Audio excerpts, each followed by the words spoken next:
The views and opinions expressed by the guests of the Inspira Podcast do not necessarily represent the official policy or position of any agency of the United States government or any organization, public or private. 1, 2, 3, 4. Welcome to the Inspira Podcast, hosted by your girl, me, Erika Mueller Chen. I'm an international development specialist with over a decade of experience leveraging the amazing power of sport to promote peace and positive social impact. My career has allowed me to live in Europe, Southern Africa, and Latin America. In 2022, I accepted an offer for my dream job in sports diplomacy. And I also became an employee family member to a U.S. diplomat, aka an EFM. This podcast is all about inspiration and career advice.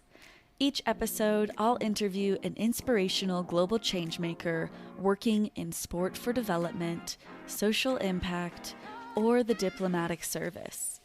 This series is perfect if you have interest in breaking into one of these sectors, or you've already landed that dream role and are keen to learn from thought leaders. Enjoy today's episode and stay inspired. Yeah, I think I was very aware in South Africa, especially, but maybe also in Zimbabwe, but especially in South Africa, that sport is political. I think even before this idea of sport for development, there was a sports boycott on South Africa. And then sport was used as a tool by Nelson Mandela and others, as we know, to sort of as a tool for integration and like a unity, right, in sort of post-apartheid South Africa, which it still is today. So I was sort of always aware of that, and I guess I was always grateful that by playing sport, and especially a sport like soccer, which is like traditionally an African-dominated sport, that I was able to meet people and engage with people.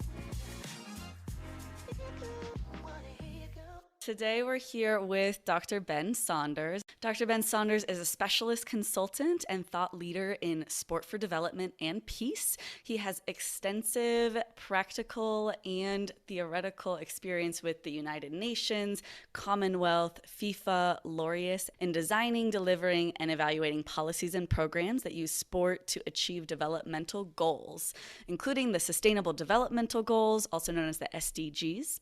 He completed the first PhD doctorate by publication in sport for sustainable development in Africa and has published academically and presented widely. He's currently a senior consultant at the International Platform on Sport and Development, also known as sportanddev, and he works with a range of other actors in the sector. He's the lead educator for the massive open online course, the MOOC, which we'll talk more about today, on sport for sustainable development, developed with the Commonwealth Secretariat and Australian government. So lots and lots of things going on there, Ben, which I'm excited to talk about. So hello, how are you today? Hi, Erika, and thanks so much for having me. And great to see this podcast taking effect, and glad to be here. The premise of this podcast is really about inspiration and career advice. And so you are one of my first conversations, which I'm really excited about. And just to set the stage a little bit, I want to let you and the audience know that one thing, among others, that I find really inspiring and cool about your background and what you bring to the space is a varied approach and varied perspective on sport for development, sport for good. So I know that you've been a researcher, a practitioner, you've been in the room on policy and funding conversations. So in my view, you have really compiled an informed and unique ability to understand different stakeholder realities. Just one reason why you inspire me, and I'm excited to learn more where that approach and perspective has come from and how that frames your work. Oh, great. Thank you. And I think there's always more to learn, but I'm lucky to have been involved in different components and roles in sport for development, and I think we, as a sector, we still have a long way to go. So one could almost say we're like an adolescent, or maybe a young adult as a sector. So I think as a sector, we also need to go a long way, despite all the progress made. But yeah. and excited to hear your thoughts on where the sector could go. So to set the stage, kind of the first part of the conversation, I'd love to know a little bit more about your life experience and specifically your upbringing. I understand that you grew up in Zimbabwe and South Africa, and I'm wondering how that has shaped your career or personal interests and opportunities. Yeah, thanks. I guess first up, to acknowledge that, I grew up in Zimbabwe and moved to South Africa when I was about 10 years old. I obviously did lead quite a privileged life in this part of the world. I'm very well aware of that as a result of many factors, and the history and legacy from this part of the world, which has been unjust in the past and is now being redressed, but still exists. So I was fortunate to have a privileged upbringing in Zimbabwe and then in South Africa, but also very lucky to have a very multiracial upbringing in Zimbabwe, because it was already an independent country then and was transforming quite quickly, actually, in the first 10 years of independence. Probably transforming more quickly than South Africa has done in many ways. So I was very lucky in that sense, and feel like I had quite a lucky experiences in my childhood in Southern Africa. Both my parents were quite involved in the liberation struggle in Zimbabwe and South Africa. And so I think as a result, I was always aware of my privilege, and also of the injustices that continue to exist, but the injustice of apartheid and white minority rule and all the oppression that came with that in a place like South Africa and previously Zimbabwe.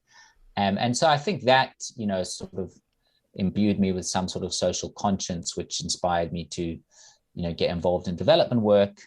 And then I've always been sort of very into sport, so sort of combining the two was what I sort of decided I want to do at some point.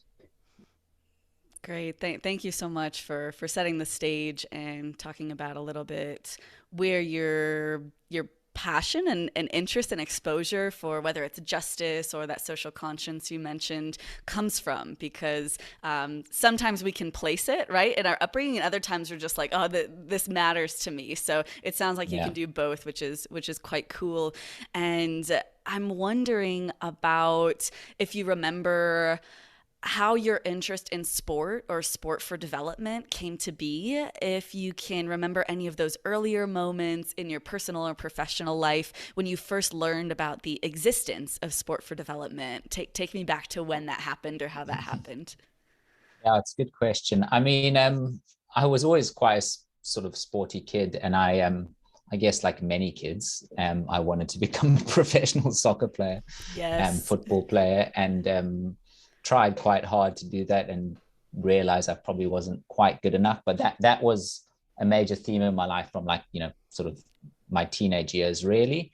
And then I actually worked as a sport journalist for a while, and I didn't know.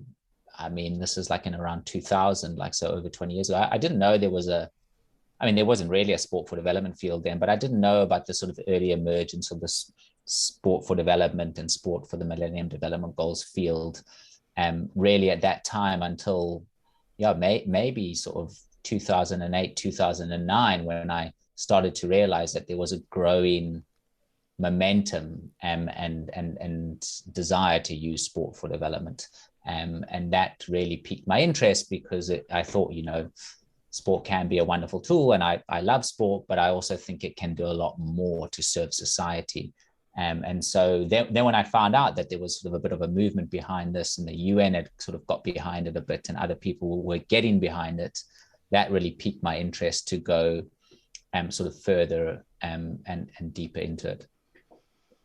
I would also imagine that being in South Africa, at least the perception is that there's so much sport for development happening in that country. And I would hope that also helped kind of set things up, or at least give you access to some transformational opportunities. after the sports journalism, I remember you did some sports coaching as well and volunteerism, and then working in sport for health and kind of HIV and AIDS prevention or education through soccer or football. Yeah. How was those kind of transitions? Did one thing lead to the next? Was it something that, was really intentional? It's also a good question. I mean, I think I think I was very aware in South Africa, especially, but maybe also in Zimbabwe, but especially in South Africa, that sport is political. I think even before this idea of sport for development, I mean, there was a sports boycott on South Africa, and then sport was used as a tool by Nelson Mandela and others, as we know, to sort of as a tool for integration and like unity, right, in sort of post-apartheid South Africa, which it still is today. So I was sort of always aware of that, and I guess I was always grateful that by playing sport, and especially a sport like soccer, which is like traditionally an African-dominated sport, that I was able to meet people and engage with people like outside of sort of middle class whites upbringing, and so that was really important. I find it interesting how people start their careers in sport for development, because now I think maybe the path is a bit better laid out. There's universities that offer courses in this, and there's postgrad degrees, but I think traditionally it's been sort of, you either studied sport management or you studied physical education, or you did something, you were a teacher, or you did something different. And when I got into it, I'd already sort of done my undergraduate degree, and I'd already worked a bit and done a few things. And I guess I found it quite difficult to break into sport for development in a sort of a paid way. I volunteered with a few organizations, and I think it is a bit of a conundrum, because there are so few sort of paid or decent work roles, although this has definitely improved over the years. But so many NGOs rely so heavily on volunteers, which is a strength of sport for development and in keeping it cost effective. But I do think we have to realize that if we want it to be sustained, and if we want it to also be equitable and ethical, we need to pay people decent workers, SDG 8. And I think that we need to move away from that reliance of volunteers, because many people just can't afford to volunteer, especially in this part of the world. So I started off volunteering, and eventually I got a job with the South African government, but it was sort of way below the sort of level I thought I would be at. But I thought, get your foot in the door somewhere. And then I moved on to grassroots soccer, and things, took off a bit. And then I also studied and did my master's and PhD, which helped too. But I think that first step is quite difficult for people. And especially if you really want to make a career of it, it's not just something you are doing. And you've done this too, it's not just something you're doing on the side, in addition to your day job, but it's something you want to build a career out of. It's not so easy for people, especially people in this part of the world who really need to earn income and can't afford to volunteer. Yeah, you made several really good points, and a few kind of hinted at recommendations to the sector, right? Like legitimizing works and employment and pathways is something that there's still room for the sector to grow into, and room to professionalize in that way. Thank you also for acknowledging that it isn't so easy to break into the sector, which is one of the motivations I have with having these interview series and learning more about, how did Ben do it? How did Erika do it? Because sometimes people can follow in those footsteps, and other times it's going to look completely different, which is okay. Yeah. But if there are resources out there, let's make those more accessible. Let's make those more clear. Before we talk more about what you do at sportanddev.org, aka the international platform on sport and development, I would love for you to help our audience understand what actually is sport for development, right? We've been talking about this for a few minutes now. What is sport and dev, sport for dev, sport for good? I could probably think of 10 or 20 phrases that people identify with or resonate with. Yeah, and I think it's a good question, and it's also probably like a contested term, because there's, as you say, there's so many different acronyms and jargon, and so I mean, I guess sport for development, or the UN acronym is like sport for development and peace, SDP, but quite simply, I guess, intentional use of sport, physical education, physical activity to achieve development outcomes beyond the playing field, right? So development outcomes in health and education and crime prevention, not sporting outcomes. So not sort of sporting excellence or, medals, but outcomes beyond the playing field. I think that, I think that there is an opportunity maybe for actors using sport for development or working in sport and development, whatever we want to call it, to maybe we do need to agree on a common terminology and a common approach, because maybe it is confusing for people outside the sector to hear sport for good, sport for social change, sport for development and peace, youth sport development. And I would also say that I think we need to, sport and development or sport for development is by no means limited only to NGOs who call themselves sport for development and peace actors. In fact, there are many, many organizations that have never heard of the term sport for development that do work using sport that promotes development. These could be mainstream sporting authorities that through their work in sports improve physical health, for example. Even without any life skills component, they may contribute to physical health. They could employ people and contribute to the economy. And it could also be wider actors. There are many sort of development actors like the International Federation of the Red Cross or Peace Corps, as you know, that use sport, for various objectives like health messaging and others. So I think sometimes we've siloed the sport for development sector, but actually the use of sport for development in development is really much broader. And isn't just about NGOs doing life skills programming, even though they are critically important. I think it's much any use of sport that contributes positively to development in some shape or form, I think falls under that remit. Anyway, that's a really long answer.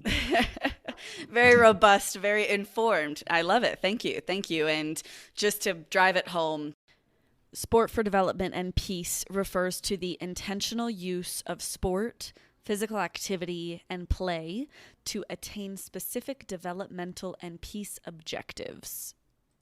I could go on and say the things that you said, but it's when sport is intentional. And so that's what we're talking about here, which is this really cool field and sector that you and I feel very passionately about. Quick break here to highlight that there are currently 5 Inspira Podcast episodes available for your listening pleasure. Episode 1 provides my background and motivation for starting the podcast. Episode 2 is with Miriam from Egypt, a former pro footballer who broke into the sector through an internship. Episode 3 is with Stephen from Jamaica, who founded a cheerleading organization that prevents violence and empowers the members of the LGBTQ population. Episode 4 is with Chanel from the USA. She's the executive director of the DC United Foundation, the Major League Soccer team in the US's capital city. Episode 5 is with Ben from South Africa, and we talk about the evolution of the sport for development and peace sector. New Inspira Podcast episodes will be released every Tuesday, starting on January 31st. If you like what you hear, please give Inspira 5 stars on your chosen podcast platform and write a kind review. That would really make my day. Thanks, and back to the show. You've hinted and you've explicitly mentioned some challenges that the field is having, whether it's around awareness or terminology or hinting at this idea of the need for partnerships and collaboration to move the needle, to thread the needle forward. I think that's a great transition into me asking you a bit more about what you do at Sport and Dev and what role Sport and Dev plays in the sector. Yeah, sure. Thanks. So, I guess for those that don't know, Sport and Dev or sportanddev.org, which is the website or the international platform on sport and development, is sort of a leading online global platform that provides a range of services to actors, individuals, organizations using or that want to use sport in development. So the platform has quite a long history. It was established in 2003, just as sport for development peace was becoming on the sort of policy agenda and radar. And there was a call for a database of organizations by one of the UN advisors on sport for development and peace. And so Sport and Dev was essentially established really as quite a simple mandate, just to be a database of organizations that work on these issues. But over the years, I guess over almost 20 years, it's grown quite significantly to become quite a leading international platform that provides information, tools, resources, and a meeting space for actors using sport for development. So Sport and Dev, best known for its website, which is available in English and French, but also also has an offline impact in building the capacity of actors to better implement policies and programs. So there's about 500,000 annual users per year and about 10,000 individuals and 1,000 organizations registered on Sport and Dev, but we know that this is also probably only the tip of the iceberg.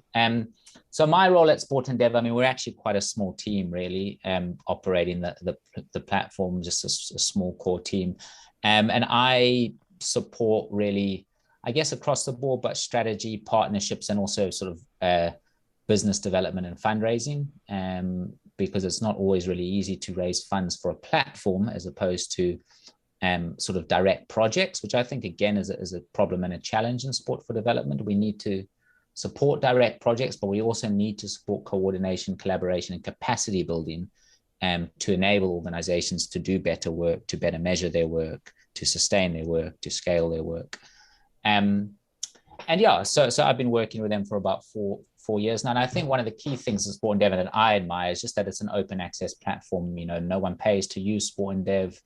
It's quite strong on impartiality. So we profile the work of a lot of grassroots actors.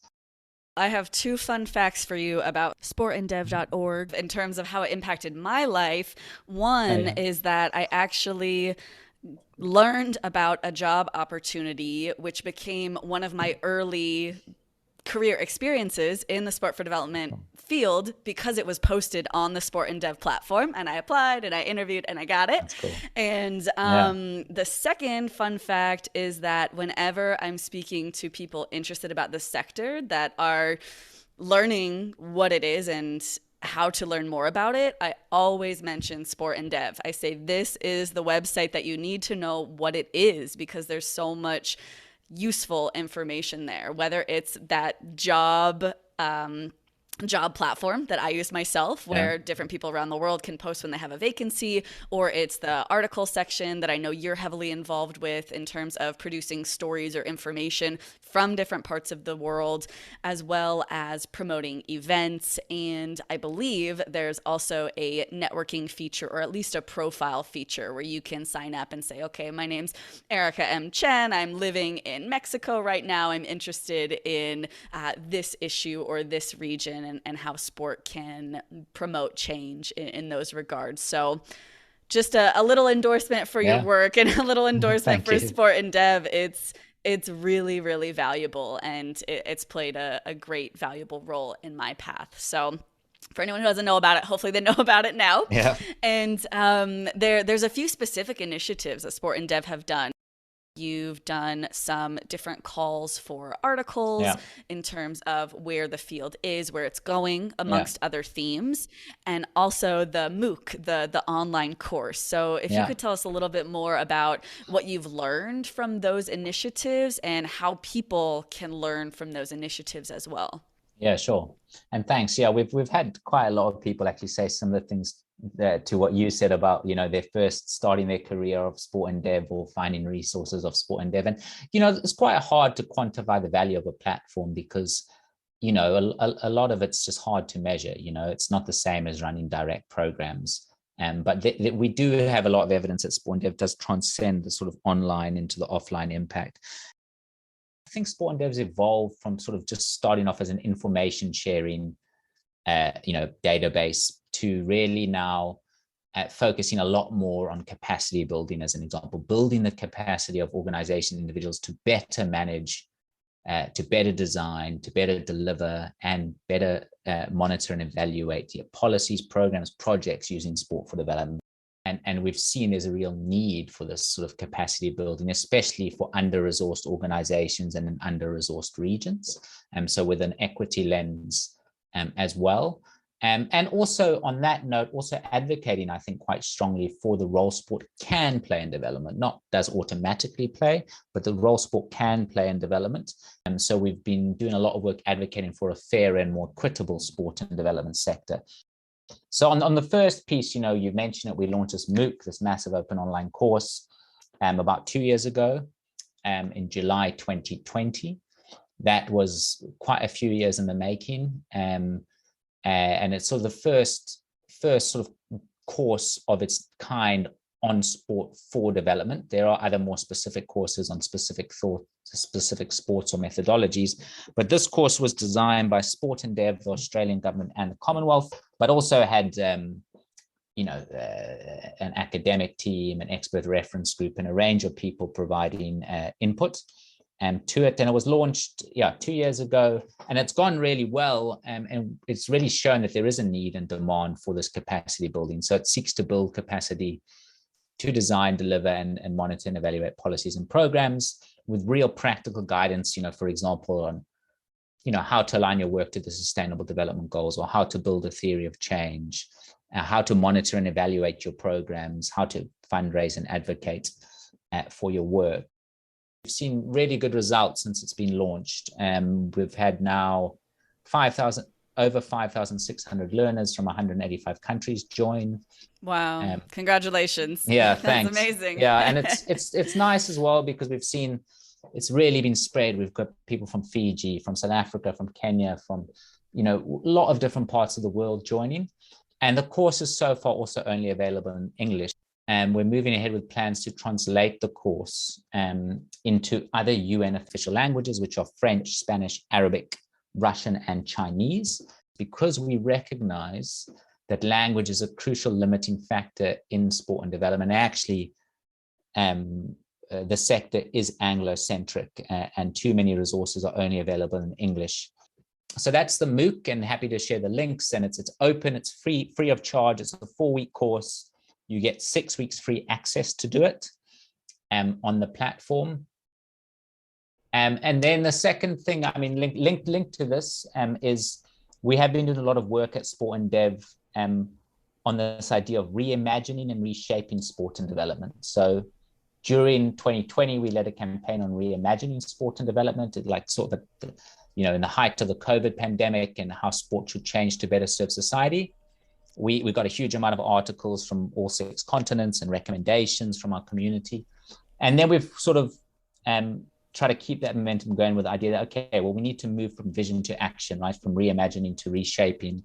So how can we reshape sport and development? Not alone, not as Sport and Dev, but with partners, with our community. How can sport better serve society, right? I think sport is unequal. I think it is sometimes exclusive. And I think sometimes it reinforces harmful gender norms. The sport and development sector itself is inequitable. It's often North-driven. It's often Anglo-centric. It may be male-dominated. And, there's many issues we need to confront here. And so we've launched this campaign on reshaping sport and development, with a range of partners, where we are gathering inputs from our community, and we will try identify key themes and actions on how we can build a sort of more equitable and inclusive sport and development sector. And part of this will be a call for articles, as you just alluded to. We've just put out a call for articles for this campaign. I'm also happy to share the links for it. We've actually put the call for articles out in 4 languages for the first time ever: English, French, Spanish, and Arabic. Nice. We actually don't have Spanish and Arabic website yet, but we put the call out in those languages. So to summarize what I think I heard you say, or kind of the last moments about what people can do right now, number 1 is something I want them to do, which is go to the sportanddev.org website. Number 2, check out the MOOC, sign up if you haven't signed up, start looking at those resources, taking advantage. Yeah. And number 3, consider writing an article to be shown and available on sportanddev.org. I think those are some great action steps and things that aren't too big, right? Sometimes when you listen to career advice or informational interviews, the action steps are overwhelming. But I think those are really realistic and manageable steps. So love what the MOOC is doing. And I also love what you and Sport and Dev are thinking about and aware about in terms of accessibility and language translations. And my final reaction to that great answer that you gave is that I really appreciate and hope that other people appreciate the critical view that you bring to the space.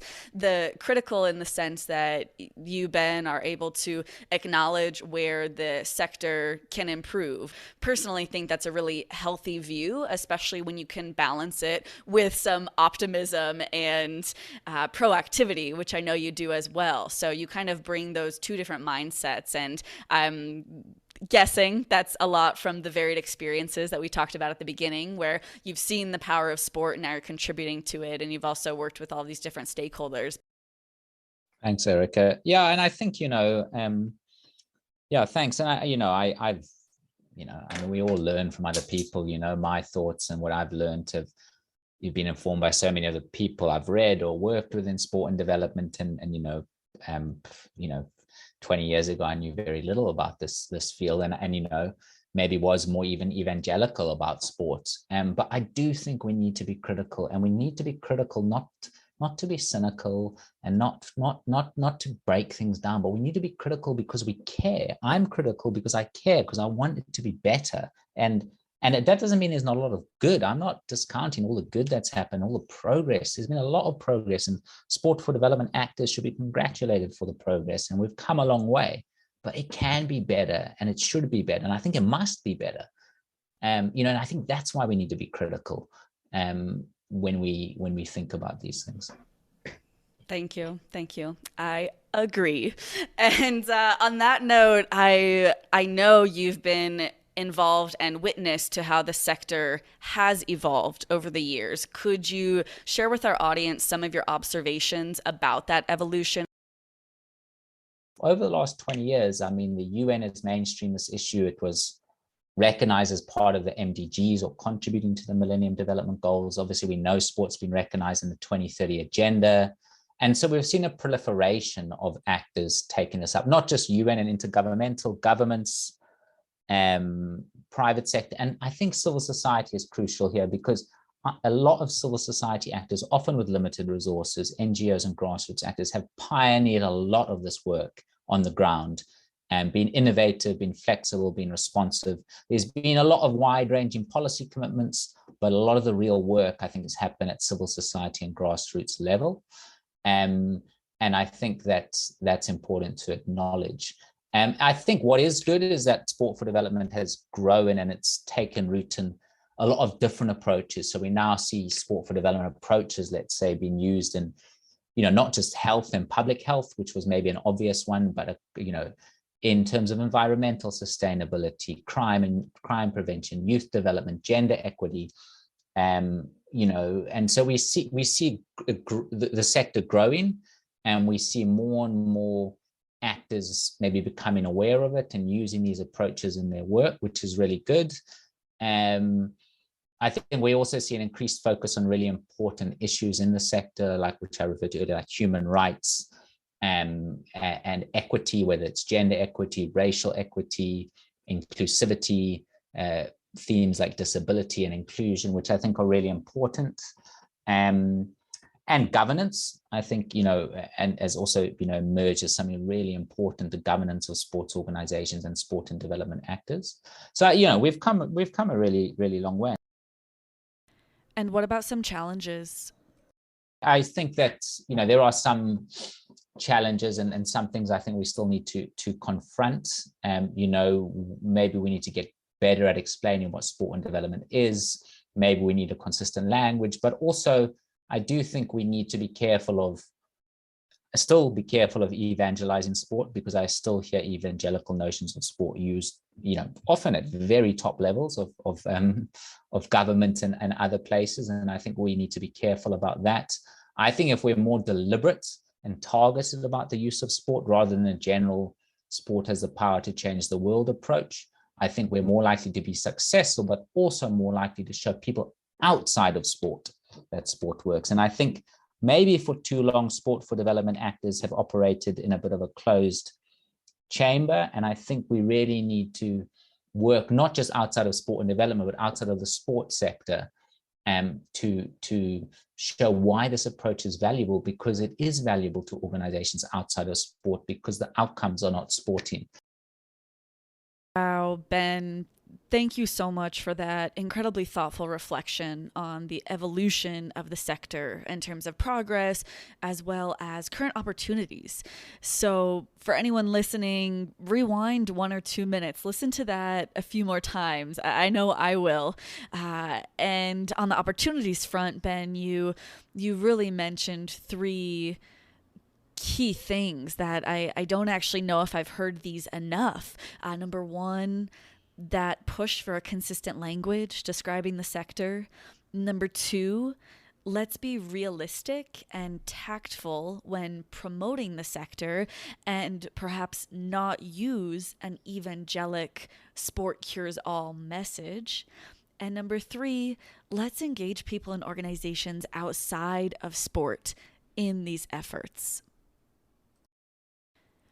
And on a bit of a lighter note, have you had a favorite sport for development initiative you've worked on or learned about?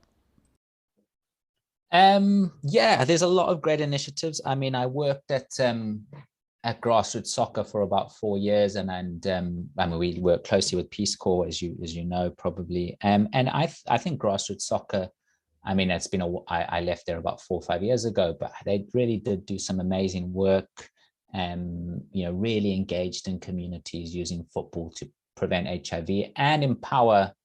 I think a really strong work on empowering girls and young women to take control of their sexual and reproductive health, which I think was probably the strongest piece of work I saw.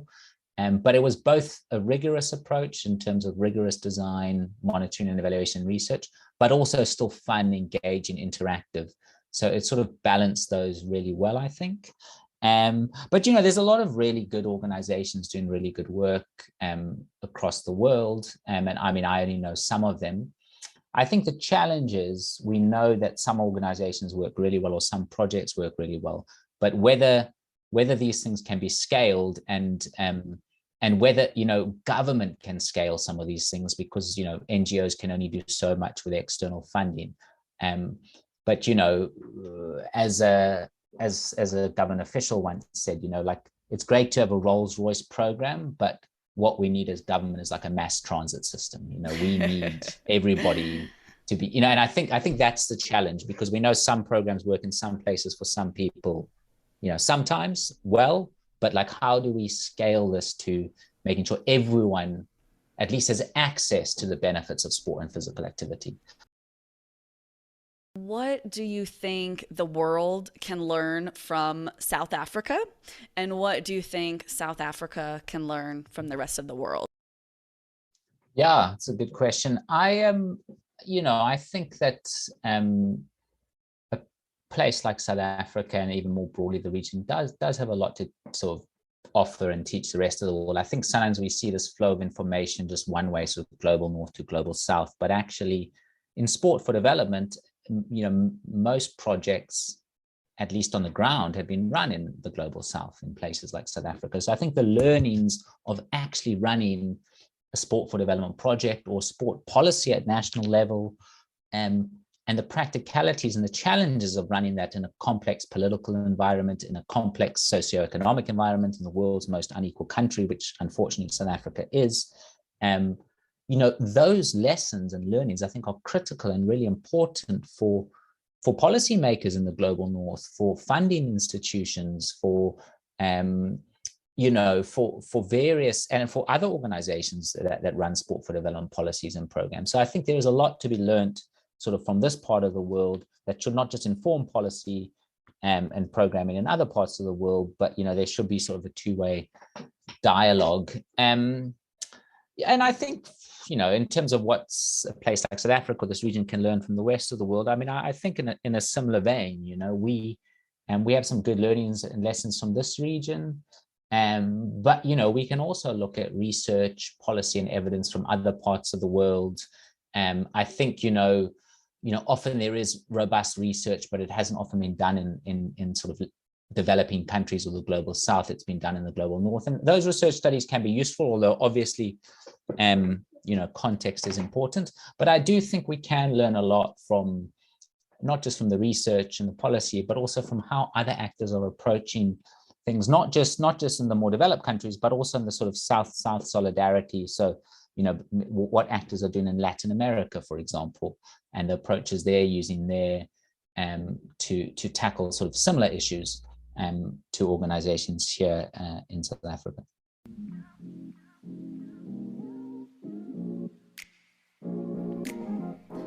Now that we know more about our guest's career journey, the rest of our conversation will allow us to have some fun and get to know our guest on a personal level through some rapid-fire questions. We'll then start to wrap up with pointed questions focused on advice and how our listeners can transform interest into action. Enjoy the rest of the conversation.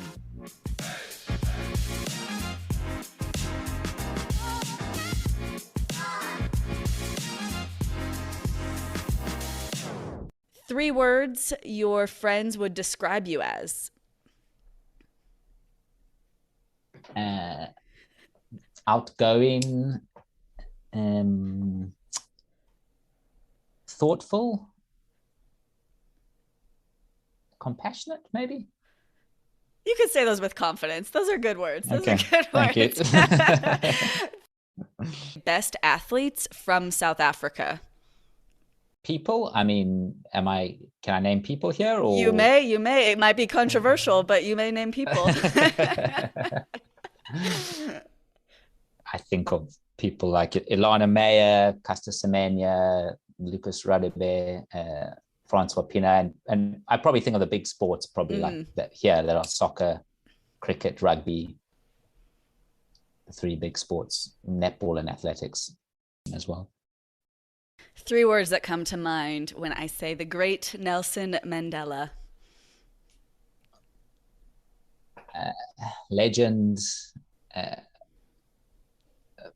father, and freedom fighter. Nice. And finally, what are three words that describe your perfect day in Cape Town? Take me back. I wish I was there right now. Give me three words. I'd say sunshine, beach, mountain, which I realize is a privileged thing to experience anywhere in the world. But yeah. It's beautiful. For anyone who has not spent time or had the opportunity to spend time yet in any part of South Africa, Cape Town is one for the books. What are three awesome sport for development organizations who our listeners should look up? Yeah, so I think Grassroots Soccer, I've mentioned already, a really great organization doing really great work. Ways for Change are another organization doing really interesting work around surfing and mental health. And I think Skatistan, using skateboarding in their work, especially around gender equity. What are reputable educational courses or programs available in addition to the MOOC that we already talked about? Yeah, so I know, there are a range of emerging programs. I know that here in South Africa, the University of the Western Cape, for example, offers a postgraduate diploma in sport for development, as well as a master's degree now in sport for development. The German Sport University is also quite well known and also offers, I think, a range of options, including a blended master's in sport for development. So that, there's a range of academic institutions, and then there are just more and more short courses that are becoming available, and often they're very specific, like it could be safeguarding offered by the International Olympic Committee, or using football for good offered by Street Football World. But there are more and more sort of MOOCs and online courses emerging, which can also be useful. Awesome. Some great resources. Tell me, what are skills or experiences that you feel Sport for Dev hiring officials value? Yeah, good question. I think critical thinking is important, and that could be combined with like monitoring and evaluation and research skills, although that might be more relevant to a certain job. But critical thinking, ability to organize and work in a team. And the third thing, I'd say dynamic, just the ability to be dynamic and flexible, responsive, I think is really key and not necessarily something that comes across on a CV, but I think is exceptionally important. Definitely echo that need for adaptability and many other skills, whether you've got experience or are coming into it. Finally, what are pieces of advice you would give to people going into their first sport for development community dev experience or direct service delivery experience? Yeah, good question. I think as much as possible, try find out, what the community you're going into needs. Try engage with the community as much as you can, rather than sort of just be part of an imposed program. So hopefully that's already taken place. But I think you just can't consult and engage enough, I think. And I think that's really important. Understand the issues in the community so that your initiative can maybe address some of them. As part of this, listen to people, try get feedback throughout the process, not just when you finish delivering a program, but maybe when you're designing it, right? When you're delivering it, and then when you're assessing it, like throughout that process, if you can be participatory, which we haven't done well enough in the past, I think that's really important. And yeah, I think just be willing and flexible to change. If your preconceived notions don't work, then that's okay. And things can be adjusted and changed to better work. The importance of a needs-based assessment, even if that's informal, even if that's just saying, hey, Ben, what's working, what's not working. And that's something that my experience living and working in South Africa taught me firsthand, especially coming from a more Western viewpoint or approach or education system where everyone was telling me how smart and how right I was all the time. I had a really quick awakening that I'm not always so smart and so right, especially in a country I've never been in before. And once that clicked for me, the rest was so good and so much improvement in my interactions with people because I was listening first. How can our audience support you or your work moving forward? If anyone ever wants to support Sport and Dev or partner with Sport and Dev, please get in touch. We're always looking to raise resources and funds. But if you are part of the community, please contribute to our calls for articles, and follow the websites, follow us on social media, and have your say, right? Have your say in how we can reshape sport and development, how we can build a better sector. And we really want that to be informed by as wider and diverse a group of voices as possible. If you're interested in the course, please enroll in the course, or spread the word about the course. And just, I'd say watch the space too, because we will be, as I said, launching this course in more languages. We will be launching an upgraded website, and we're hoping that these will add a lot more value for people in this space. My final question, Ben, is who or what inspires you? And I would love it if you're comfortable to answer this in a different language and perhaps translate for us in English. I'll try actually respond to this with a saying in South Africa, which goes umtu gumtu ngabantu, which means a person is a person through other people. And that is just a saying which speaks to this idea of Ubuntu, which is community in South Africa, and that's the Xhosa language, which is South Africa's 11 official languages. Thanks so much, Ben, for spending this time with me, giving me an informed, a critical, and an action-oriented view of the sector. So really appreciate it. Thank you so much, and best of luck with Sport and Dev and beyond. Thank you, Erika, and thanks for making the time, and well done for pulling this all together. I look forward to seeing it when it all goes live. Thank you so much for listening to today's episode of the Inspira Podcast with Erika Mueller-Chen. I really hope you enjoyed the episode and found it useful. Be sure to check out the show notes for links and resources. Specifically, my LinkTree is there with tons of awesome information. Feel inspired to take action today? I've got 3 action steps you can take right now because your girl likes calls to action and the number 3. So here goes. Number 1, follow the podcast on your chosen podcast platform. Number 2, share your feedback with me through the listener survey listed on that LinkTree. And number 3, tell just one friend about this podcast so they can give it a listen too. And do I have any overachievers out there? I've got a bonus action step, which is to consider supporting me and making sure this passion project prospers. So, number 4, follow the link to buy me a coffee. That would be pretty amazing. Until next time, stay inspired.